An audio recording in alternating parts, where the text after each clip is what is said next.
Welcome back to the What's Your One More podcast. I'm your host, Quentin Harris, as we start to get ready for that journey to 100, episode 97. We are almost there. So Federal Reserve just met, and I kind of want to do a breakdown of the meeting and the notes and the commentary from Powell. And I want to point out some things that I see right now that are of significant importance.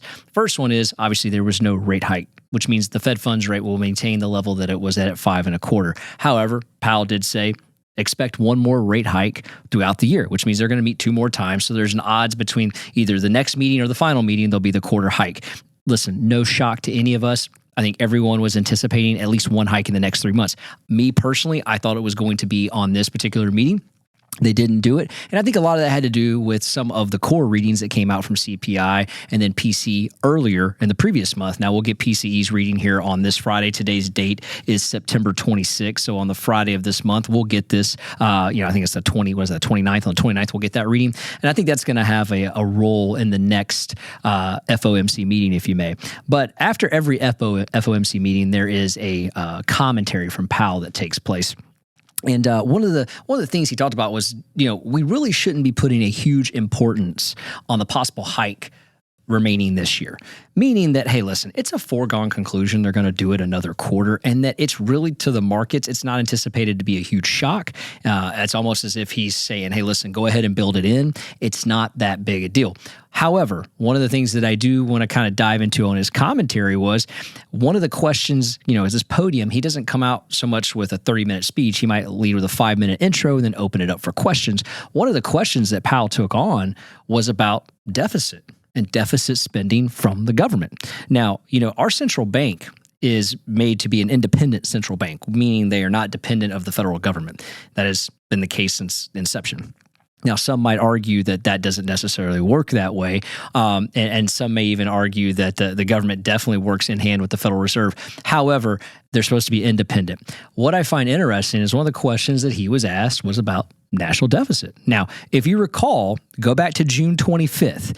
We did an episode right here on this podcast that was titled 32 going on 33. On June 25th, episode 69, we did, we are at 32 trillion and we're going on 33 trillion, and we explained why that was of significant importance. If you get a chance, go back and listen to that before we go any further on this podcast. What you're going to find is this: in 3 months, so today is September 26th, 3 months, what we've had is the highest spend rate in American history in 3 months from the federal government in a deficit spending. I want to preface with the government. I don't care what side of the table you're on here. It's government spending. The highest in 3 months. We've gone over another $1 trillion. So now we're officially over 33 trillion in national debt. That's a big problem. It's so much of a big problem. Powell was posed the question by one of the reporters in the room, what do you think about the national debt? And he said, that's none of my concern. When in fact, it's absolutely your concern. If you're battling inflation by raising the short, term interest rates, the Fed funds rate, your whole premise is to stop spending. And what we're finding is that we've been battling this. We as, I'm saying the Federal Reserve has been battling this, and as an economy, we've been feeling it. But now it's made its way down to the end consumer, such as you and I. We're now feeling the impacts of this. However, the federal government continues to spend money at a rapid deficit, thus adding to the inflation problem. In a previous podcast, I said what's happening is the federal government is undermining the Federal Reserve's policy right now. They're undermining every attempt they have to stop inflation.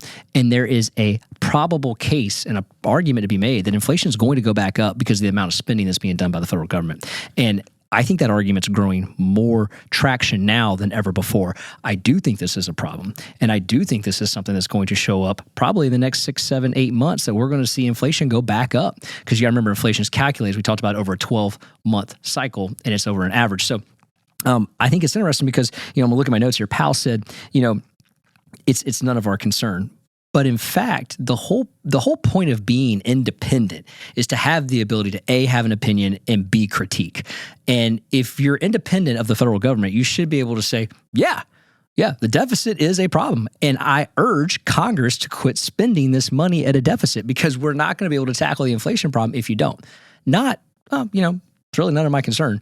That's not the right commentary. It is absolutely your concern, because if you go back to what Volcker did in the 80s, and you see how critical he was of Congress during the 80s and of the government, and urged them to stop spending money at the deficit rate in which they were spending, he also said inflation will not get better, and neither will our policy show improvements if you continue to spend at these rates. But yet right now, our independent central banking system is not doing that. Now, I don't think it requires Powell to go to Congress and say, hey, quit spending money. I'm quite sure other people are doing that at some sort of ranks and filings there in Congress, and also, in cabinet members, et cetera. But the reality is, to ignore it in the public eye shows the amount of, how can I say it? Shows the amount of lack of just like, whatever, we're not independent. Because what you're showing is you look like you're dependent.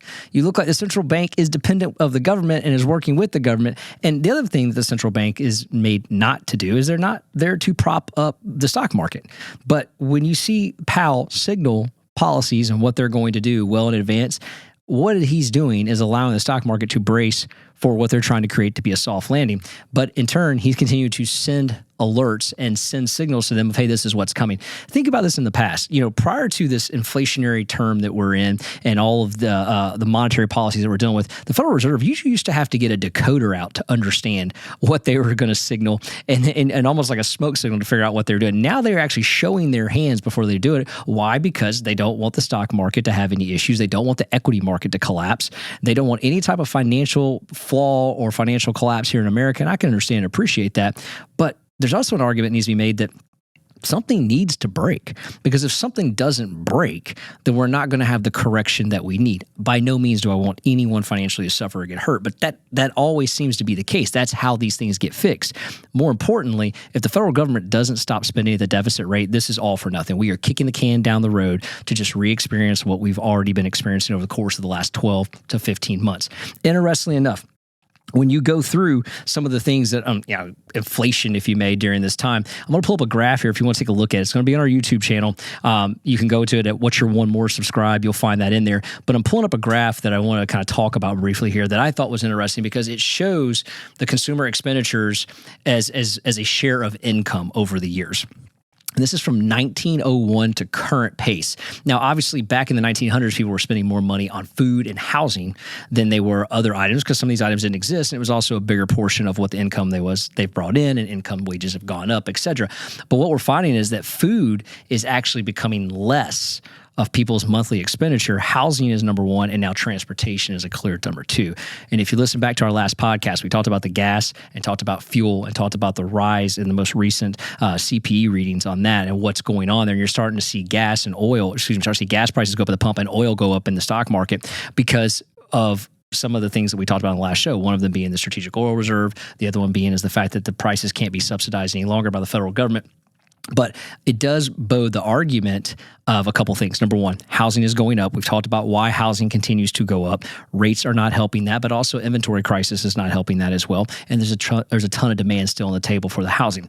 Transportation is going up because of fuel, but not just because of fuel. It's going up because airlines now are charging more per ticket. It's going up now because when you have a delivery service such as FedEx, UPS, they have to pay a higher price of cost of fuel. They pass that down to the consumer. The list goes on and on and on.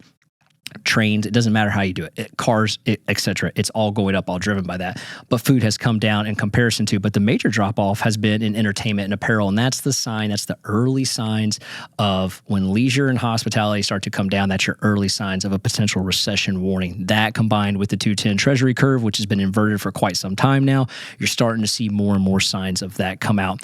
Interestingly enough, we'll talk about the housing reports later on in another episode, but housing is continuing to go up in this market when in fact rates are peaking at some of the highest we've seen since 2000. When you start to see that and you start to see the demand, you start questioning like, okay, if housing doesn't come back down and it maintains the level that it's currently at now, what's going to happen to that home price when these rates do drop at whatever time that takes place? There's going to be another rise in the home prices during that time.